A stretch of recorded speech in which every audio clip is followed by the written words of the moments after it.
साथियों नमस्कार, मैं अनंत प्रताप सिंह।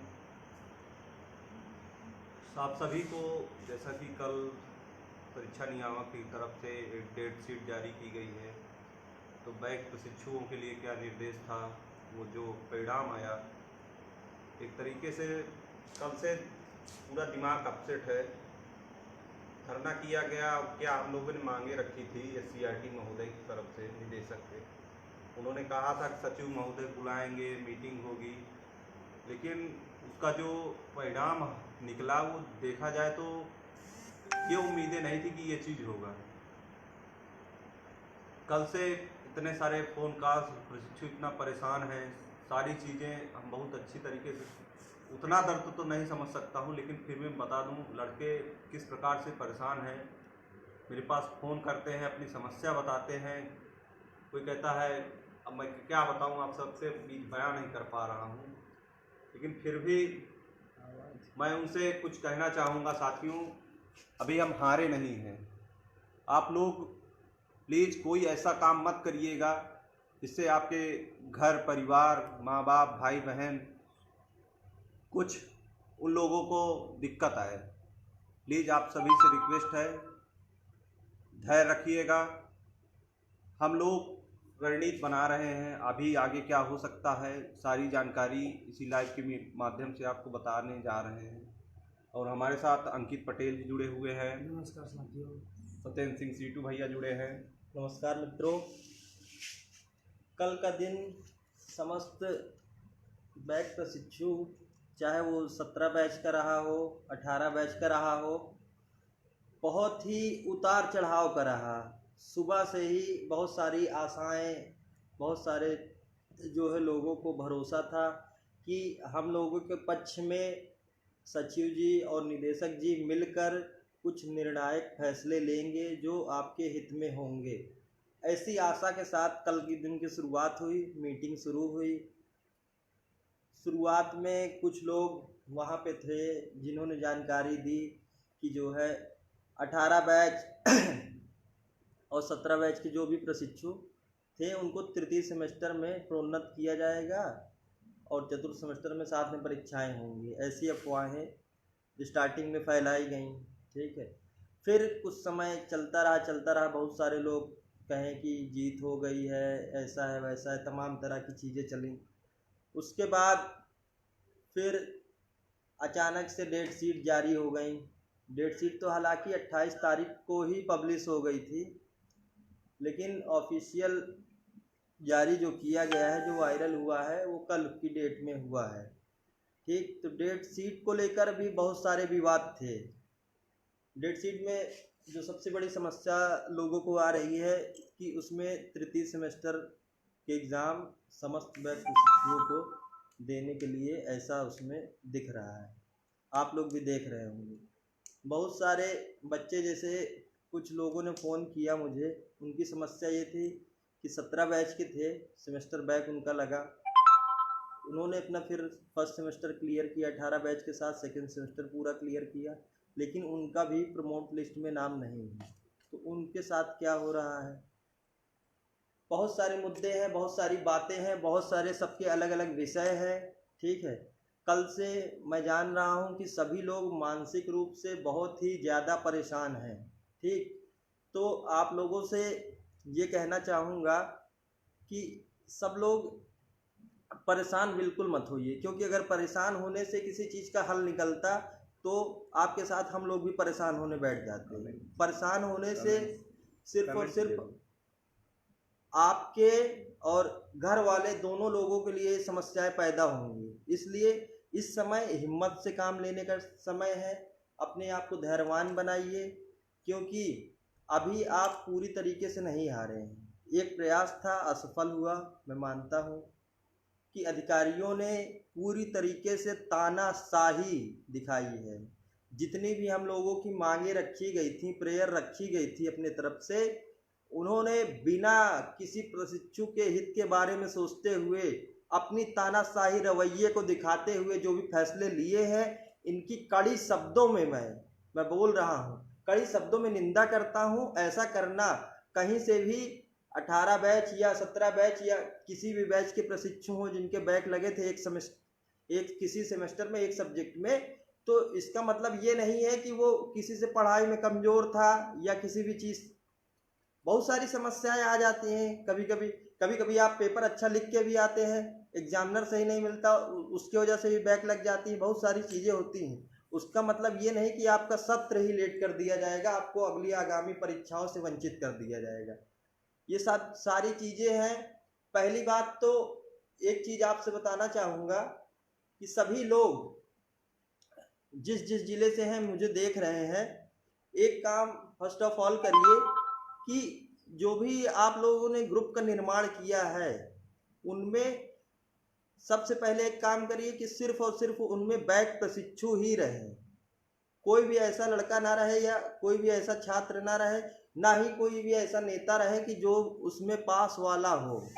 जितने लोग रहें सिर्फ और सिर्फ बैक वाले रहें, क्योंकि बैक वाले ही बैक वालों का समर्थन करेंगे पूरे दिल से, पूरे अपने जो भी उनकी सक्षमताएं हैं उसके हिसाब से। ठीक है, तो पहले काम तो ये करें। और जिलेवार कोई भी लड़का एक फ्रंट में आके हर जिले से अपना जितने भी बैक साथी हैं उनको एक प्लेटफॉर्म पे लाने की कोशिश करें। अभी फ़िलहाल ये करिए।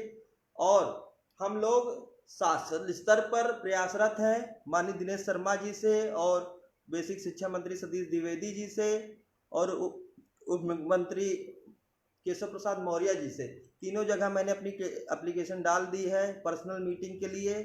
जल्द ही उनसे अपॉइंटमेंट मिल जाएगा और इस मुद्दे पर मैंने समस्त क्या क्या दिक्कतें हैं, कहाँ कहाँ खामियां हैं, कहाँ किसकी गलती है, कहाँ परीक्षा नियामक की गलती है, कहाँ SCRT की गलती है, पूरा एक डाटाबेस तैयार कर लिया है पूरी रणनीति के साथ। अभी आप लोगों के सामने उसको साझा नहीं किया जा सकता है क्योंकि आप लोगों को पता है कि बहुत सारे लोग ऐसे भी हैं कि जो चाहते हैं कि आप लोगों का ये जो समस्या है इसका निवारण ना हो, क्योंकि उनके दिमाग में ये डर बैठा हुआ है कि अगर आप लोग भी चतुर्थ सेमेस्टर एग्जाम में शामिल हो गए तो अगली आगामी भर्ती में ये 80,000 प्रशिक्षु भी प्रतिभाग करेंगे। तो मैं ये बता देना चाहता हूँ कि आप कौन होते हैं डिसाइड करने वाले कि आगामी भर्ती में कौन शामिल होगा कौन नहीं शामिल होगा। अगर इस तुष्टीकरण की राजनीति करना है तो मैं सभी उन संगठन चलाने वालों से या सभी ऐसी सोच रखने वालों से खुले शब्दों में कहना चाहता हूं कि आज इनके साथ ऐसा हो रहा है, कल को ना हो सके 4th सेमेस्टर का आप एग्जाम देने जा रहे हैं, आपके साथ यही समस्या हो जाएगी तो क्या आप अपने लिए भी यही सोचेंगे? आपका साथ उस वक्त कौन देगा? अगर आज इन बैक प्रशिक्षुओं के साथ खड़े होने के लिए इतने सारे संगठनों का निर्माण था, इतने सारे नेता थे, कहने के लिए फेसबुक पर व्हाट्सएप पर हर जगह बहुत बड़े बड़े दावे करते हैं, लेकिन आज जब इन बैक प्रशिक्षुओं की बात करने की बात आती है तो कुछ गिने चुने चंद लोग दिखाई देते हैं। तो सभी से मेरा हाथ जोड़कर निवेदन है कि अगर आप लोग चाहेंगे और तभी कुछ हो पाएगा, क्योंकि ये आपकी लड़ाई है, इसमें आप लोगों की एकजुटता बहुत ही ज़रूरी है। जब तक आप लोग एकजुट नहीं होंगे और ये नहीं पहचानेंगे कि कौन आपका हित में सोच रहा है कौन आपका अहित सोच रहा है। बहुत लोगों को मैं देखा हूँ कि ज्ञान देते हैं बड़ा बड़ा आके फेसबुक पर कि मैं आपके लिए ये कर दूंगा वो कर दूंगा। मैं ऐसा कुछ नहीं करने वाला हूँ। मैं आपको स्पष्ट बता दे रहा हूँ कि जो भी चीज़ें हैं एक प्रॉपर वे में प्रॉपर चैनल में जैसे हो सकती है वैसे मैं कराने का प्रयास कर रहा हूँ। हर एक तरीके से मैं अपनी रणनीति इस वक्त कि मैं कैसे क्या करने वाला हूँ आपसे साझा इस वजह से नहीं कर पा रहा हूँ कि बहुत सारे ऐसे भी लोग जुड़े हुए हैं कि अगर किसी चीज़ में एक कदम बढ़ाया जाता है तो हमारा वो बढ़ाया हुआ कदम उनके दिमाग में खटकने लगता है, क्योंकि उनका जो तथाकथित एक उद्देश्य होता है सोशल मीडिया पर हाईलाइट होने का, उसको कहीं ना कहीं चोट पहुंचती है। ठीक है, उस दिन धरने का आयोजन किया गया, शांतिपूर्ण सब चीज़ें चल रही थी, लेकिन कुछ 2-4 लोग वहां गंदी मानसिकता के पहुंच चुके थे और उन्होंने उस पूरे माहौल को खराब करके रख दिया। अगर ऐसा नहीं होता तो शायद कुछ बेहतर परिणाम होता, लेकिन वहां जब बात रखने की बात आई तो अलग अलग लोग अलग अलग तरीके से अपनी बात रख रहे थे। स्पष्ट ही नहीं, कुछ अधिकारियों को ही लगा कि इनमें कोई एकजुटता ही नहीं है। एक यार आप गए थे वहाँ, सबको पता था। हम लोग क्या ऐसे आह्वान किए थे, क्या हमको नहीं पता था कि आपकी क्या क्या समस्याएं हैं? ये जरूरी था कि आप जब अपनी समस्या खुद बताते तभी लोगों को पता चल पाता, उनको पता चल पाता। वहाँ देख रहे थे एक भेड़ बकरी जैसा माहौल तैयार हो गया था उस वक्त। मुझे देख के बहुत ही मतलब अजीब लग रहा था कि हम सब आगे आने वाले आगामी जो है भावी शिक्षक हैं। शिक्षकों का तो ऐसा व्यवहार कभी नहीं मैंने देखा। शिक्षक का जो नेचर होता है उस हिसाब से ट्रीट करना चाहिए। वहाँ आपके सामने 3-3 आईपीएस अधिकारी खड़े थे, ठीक है, डायरेक्टर थे, उनके सामने ये बिहेवियर कहीं ना कहीं उनके नज़रों में गया होगा, जो आपका मैसेज गया होगा वो गलत पहुंचा। अगर आप लोग की समस्या एक लोग, कोई भी, मैं ये नहीं कह रहा कि मैं ही रखता तब भी कुछ होता, कोई भी एक लोग खड़े होते और पूरी सटीक तरीके से, जो भी कम शब्दों में, नपी तुली शब्दों में एकदम अपनी बात रखते, तो शायद जो है उनको भी समझ में आता कि हाँ क्या है। हुआ क्या कि 10 लोग, वो कह रहा है हम बोलेंगे, वो कह रहा है हम बोलेंगे। इसमें हुआ क्या कि उनको मौका मिल गया कि अरे 10 लोगों की अलग अलग मांगे, हम सबकी मांग थोड़ी पूरी कर सकते हैं। तो इस चीज़ का विशेष ध्यान दिया कीजिए कि अगर आप कहीं बुलाया जाता है आपको, या कहीं धरने का आह्वान किया जाता है, तो थोड़ा सा ये इस चीज़ का परिचय अवश्य दें सभी लोग कि आप भावी शिक्षक हैं। और जितने लोग देख रहे हैं, अगर किसी के दिमाग में जो भी क्वेश्चन आ रहा है, सभी लोग 2 मिनट बाद मैं क्वेश्चन लूँगा। पहले सबसे बड़ी बात, एक खबर मुझको मिली जिससे मैं बहुत ही ज़्यादा आहत हूँ कि आजमगढ़ की एक प्रशिक्षु छात्रा ने फांसी लगा ली है। ये बताइए, क्या यही डीएलएड जीवन का मतलब हमारा ध्येय है कि हाँ यही डीएलएड से हमारा जीवन समाप्त हो जाएगा, इसके आगे कुछ नहीं है? एक सेमेस्टर की परीक्षा से अगर आपको अभी पूरी तरीके से तो वंचित कर नहीं दिया गया है, अभी 1 महीने का पूरा पर्याप्त समय है।